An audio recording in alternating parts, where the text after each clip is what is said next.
इजाजत नहीं हो सकती। नाज़रीन, एक नया रोला डाल दिया गया है पाकिस्तान में कि जनाब सुहेल अफरीदी के जब तस्वीर आई पहली और वीडियो आई तो वहां पे जी कौमी परचम क्यों नहीं था। कौमी परचम तो था लेकिन उसका साइज छोटा था, तो बाकायदा जो जगह है वहां पे कौमी परचम होना चाहिए था।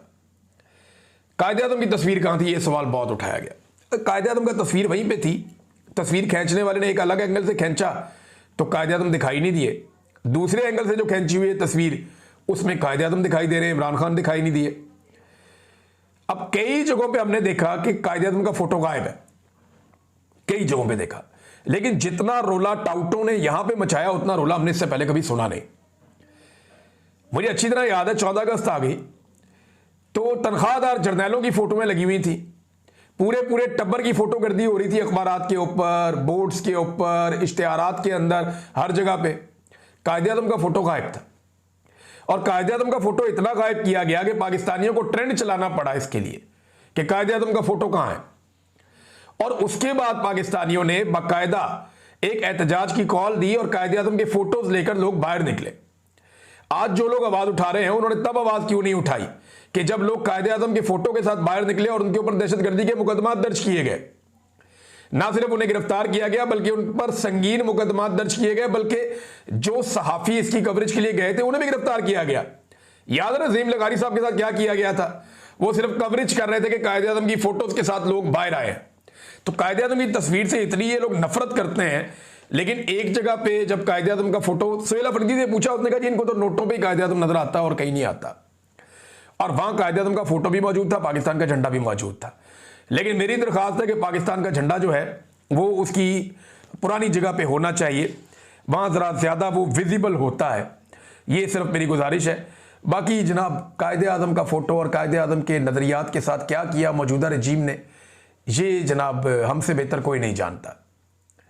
कायदे आज़म ने तो कहा था तुमने सियासत में मुदाखलत नहीं करनी, कायदे आज़म के सारे फरमान भुला दिए और उनका फोटो तो इन्होंने कहीं लगने ही नहीं दिया और आज ये उनके वारिस बने फिरते हैं। एक टके की बात इन्होंने कायदे आज़म मोहम्मद अली जिन्ना की नहीं मानी। नाज़रीन, मुरीद के ऑपरेशन के बाद मरियम नवाज और उनकी फैमिली की सिक्योरिटी काफ़ी बढ़ा दी गई है और इस खदशे का इजहार किया जा रहा है कि कोई खुदा न खास्ता वाक़या ना हो जाए, लिहाजा फौरी तौर पे उनकी सिक्योरिटी को काफ़ी बढ़ाया गया और ये भी कहा गया है कि आप जहां भी पब्लिक मुकामात पर जाएं प्रॉपर बंदोबस्त करके जाएं और पूरे सिक्योरिटी इंतजाम किए जाएं, बाकायदा एक एक बंदे को चेक किया जाए, खुदा न खास्ता कोई और इशू ना हो जाए। लिहाजा ये एक ऑब्जर्वेशन है और साथ इंफॉर्मेशन है जो मैंने आपके सामने रख दी है। शहबाज शरीफ ने कहा जी अफगानिस्तान ने भारत के साथ मिलकर और पाकिस्तान के ऊपर बाद में हमला किया, पाकिस्तान ने जवाबी कार्रवाई की और तालिबान की दरख्वास्त पर जंगबंदी हो गई। लेकिन एक बात मैं याद दिलाता चलूं, देखिए अफगानिस्तान ने पाकिस्तान पर हमला किया, ये उस रात जब किया तभी हमने रिपोर्ट कर दिया था, लेकिन अफगानिस्तान का यह दावा है कि हमने ये हमला बाद में किया। पहले अटैक किया गया पाकिस्तान की जानिब से पक्तिया में, जो एयरफोर्स ने एक अटैक किया था, जेट तैयारियों के जरिए से हुआ था।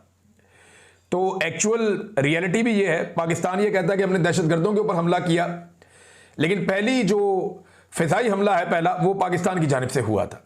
उसके बाद अफगान तालिबान ने कहा जी हम रिटेलिएशन कर रहे हैं, तो फिर पाकिस्तान ने उन्हें मारा, उन्होंने क्लेम किया हमने मारा, हमने क्लेम किया उन्होंने मारा और दो तरफा लड़ाई होती रही काफ़ी देर और उसके बाद अफगान तालिबान ने जंगबंदी की। ये बात भी एक हकीकत है। ट्रंप ने कह दिया जी उसने ईरान और पाकिस्तान की भी एक जंग रुकवाई है, समझ से बाहर है, हमने तो ऐसी कोई जंग रिपोर्ट ही नहीं की। हाँ ये ज़रूर हुआ कुछ अर्सा पहले ईरान और पाकिस्तान की एक झड़प हुई थी, लेकिन वो पुरानी बात है। लेकिन ट्रंप कह रहा है कि उसने ईरान और पाकिस्तान की भी एक जंग रुकवाई थी। अब अगर ट्रंप को मौका मिल जाए पाकिस्तान और अफगानिस्तान की जंग रुकवाने का, तो इस खित्ते में डोनाल्ड ट्रंप 3 जंगें तो सिर्फ पाकिस्तान की रुकवाएगा और किसी मुल्क का जंगों के हवाले से मशहूर हो जाना कोई उस मुल्क के लिए नेक शगुन नहीं होता। ये मैं बात क्लियर कर दूं, हमारे सरमायाकार पाकिस्तान छोड़ छोड़ कर जा रहे हैं, को पाकिस्तान में पैसा लाने के लिए तैयार नहीं है और हम दुनिया को यह बता रहे हैं कि हम एक गैर जिम्मेदार रियासत हैं जो एटमी जंग भी कर सकती है, लिहाजा भूल कर भी अपने पैसे कभी पाकिस्तान में ना लेकर आना। यह पाकिस्तान की अर्दली हुकूमत कर रही है। भारत ने एक बड़ा कदम उठाया नाजरीन, जिसको पाकिस्तान को रोकना पड़ेगा। दरियाए चनाब पर 1856 मेगावाट का मंसूबा इसको शुरू कर रहा है भारत और इब्तदाई मंजूरी इस मंसूबे की हो गई है और इब्तदाई तौर पे इसका काम शुरू कर दिया गया है। एक और चीज नाजरीन, पाकिस्तानी पासपोर्ट कहां पहुंच गया, जरा ये खबर आप देखिए। पाकिस्तान का पासपोर्ट दुनिया का चौथा बदतरीन पासपोर्ट इस वक्त बन चुका है।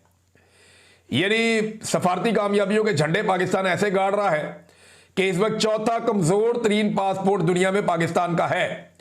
पाकिस्तान से बुरे पासपोर्ट सिर्फ 3 ममालिक के हैं, जिनमें एक इराक है, सूरत हाल आपके सामने, एक शाम है, सूरत हाल आपके सामने, और एक अफगानिस्तान है।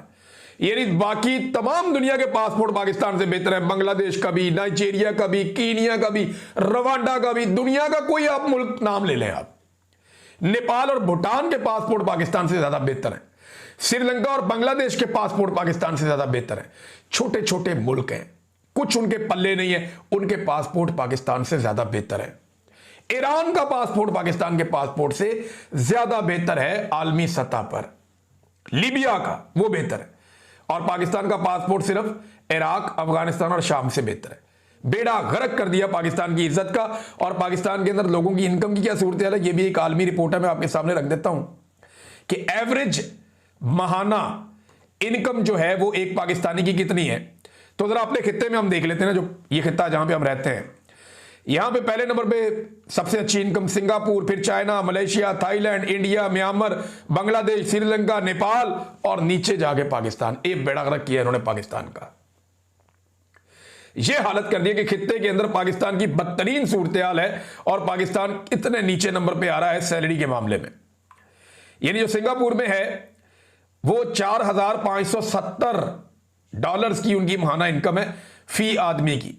फिर चाइना आता है, मलेशिया आता है, थाईलैंड आता है, इंडिया आता है, बर्मा, म्यांमार, बांग्लादेश, श्रीलंका, फिर नेपाल, और ये पाकिस्तान सिर्फ $187 पर मंथ, $187 पर महीना पाकिस्तानी कमा रहे हैं। आधे पाकिस्तानी गुर्बत की लकीर से नीचे चले गए और ये सीना तान के कहते हैं जनाब पाकिस्तान की बेहतरी कर रहे हैं। ये बेहतरी की है इन्होंने पाकिस्तान की। अब तक ले इतने, अपना ख्याल रखिएगा, अपने चैनल का भी। अल्लाह हाफिज।